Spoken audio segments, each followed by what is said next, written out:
So this is my worker acrylic 42.5 millimeter cage. These are Cyclone flywheels. And on the back here, we have Kraken motors. As you can see, I've wired everything up according to Captain Xavier's wiring diagram. I'll leave a link to it in the description. This is a Dean's T-plug. Nothing special about it. Many people use XT60 connectors. It's just a plug that corresponds with my battery. The same switch plate and pusher motor here. And we're going to put this all into the Rapid Strike. So I just used some electric tape to hold the wires together.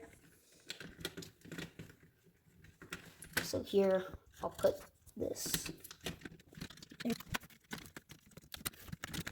Takes a bit of finesse, but I got it in there.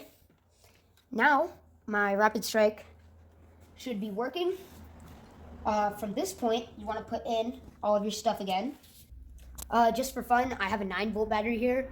I'm going to give this just a quick test, just for fun. So minus corresponds with my minus on the Dean's T-plug.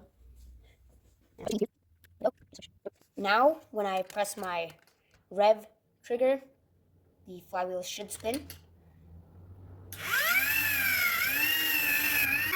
When I press my main trigger, see how when I just lightly touch it, it goes once.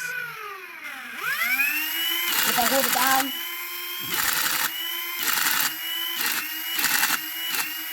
and the pusher always returns back to its original spot. The bottom rev trigger, the whole system doesn't get power at all until this trigger is pressed, okay? And that is to stop the pusher motor from putting darts into the flywheels when the flywheels aren't spinning. That way you don't get jammed. Now, so the pusher motor won't go unless if the rev trigger is going. Now, you might be wondering why we have a third switch.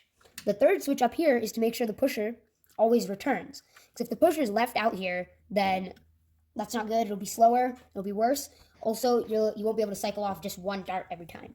So every time I press this trigger, the pusher will always do one full cycle. That's how I was able to tap it, and it did one full cycle. How it works is when all three are pressed, this motor gets power. When just the rev trigger and this are pressed, this motor loses power. And when just the rev trigger is pressed, the motor goes. So that means when just the rev trigger is pressed and the motor's out here, that means this switch isn't pressed. So the motor will keep going until it's all the way back. However, when the rev trigger and this trigger are pressed, then and all three are, that means that the motor's and the pusher's at the resting position. That means that all three are pressed, so the pusher will go, and it will want to come all the way back. And if the trigger is still pressed, it'll go again. However, if I let go of the trigger, it'll only do one full cycle. So that's how this system works. Captain Xavier did a really good video on that. I highly recommend you watch it. I'll link it in the description. So now what you're going to want to do is put all the stuff back into the Rapid Strike.